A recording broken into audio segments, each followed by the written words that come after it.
of Part 9. Part 10. Terrain.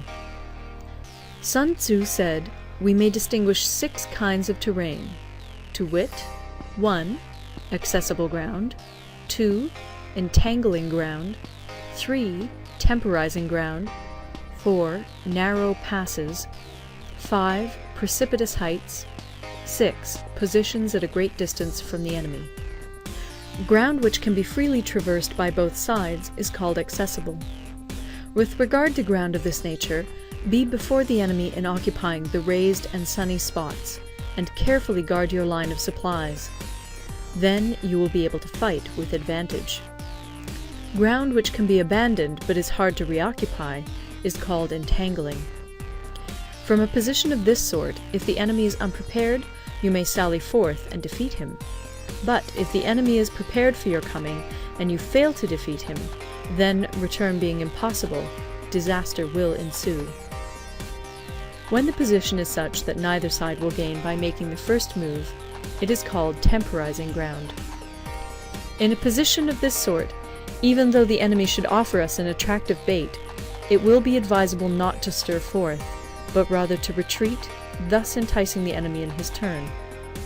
Then, when part of his army has come out, we may deliver our attack with advantage. With regard to narrow passes, if you can occupy them first, let them be strongly garrisoned and await the advent of the enemy. Should the army forestall you in occupying a pass, do not go after him if the pass is fully garrisoned, but only if it is weakly garrisoned. With regard to precipitous heights, if you are beforehand with your adversary, you should occupy the raised and sunny spots, and there wait for him to come up. If the enemy has occupied them before you, do not follow him, but retreat, and try to entice him away. If you are situated at a great distance from the enemy, and the strength of the 2 armies is equal, it is not easy to provoke a battle, and fighting will be to your disadvantage. These 6 are the principles connected with earth. The general who's attained a responsible post must be careful to study them. Now, an army is exposed to 6 several calamities, not arising from natural causes, but from faults for which the general is responsible. These are 1. Flight, 2. Insubordination, 3. Collapse, 4. Ruin, 5. Disorganization, 6. Rout. Other conditions being equal, if one force is hurled against another 10 times its size, the result will be the flight of the former. When the common soldiers are too strong and their officers too weak, the result is insubordination. When the officers are too strong and the common soldiers too weak, the result is collapse. When the higher officers are angry and insubordinate, and on meeting the enemy give battle on their own account from a feeling of resentment, before the commander-in-chief can tell whether or not he is in a position to fight, the result is ruin. When the general is weak and without authority, when his orders are not clear and distinct, when there are no fixed duties assigned to officers and men, and the ranks are formed in a slovenly, haphazard manner, the result is utter disorganization. When a general, unable to estimate the enemy's strength, allows an inferior force to engage a larger one, or hurls a weak detachment against a powerful one, and neglects to place picked soldiers in the front rank, the result must be rout. These are 6 ways of courting defeat, which must be carefully noted by the general who has attained a responsible post.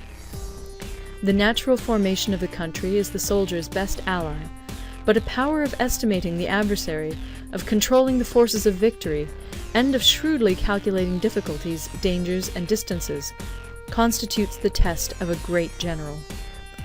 He who knows these things, and in fighting puts his knowledge into practice, will win his battles. He who knows them not, nor practices them, will surely be defeated.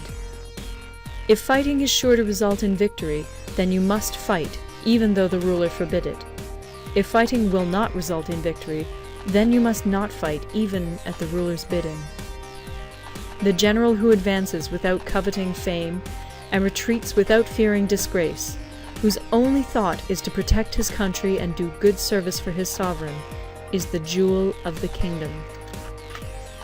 Regard your soldiers as your children, and they will follow you into the deepest valleys. Look upon them as your own beloved sons, and they will stand by you even unto death. If, however, you are indulgent, but unable to make your authority felt, kind-hearted, but unable to enforce your commands, and incapable, moreover, of quelling disorder, then your soldiers must be likened to spoilt children.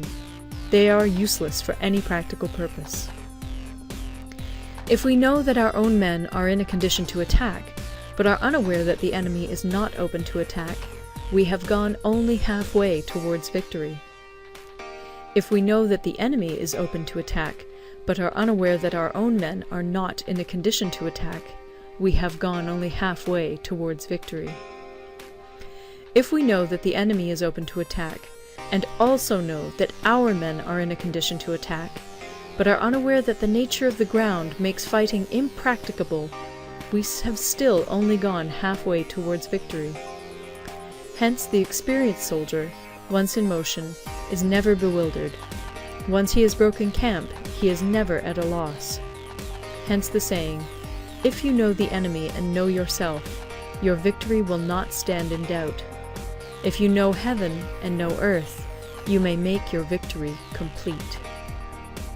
End of Part 10. Recorded in Toronto, Ontario by Moira Fogarty, October 2006.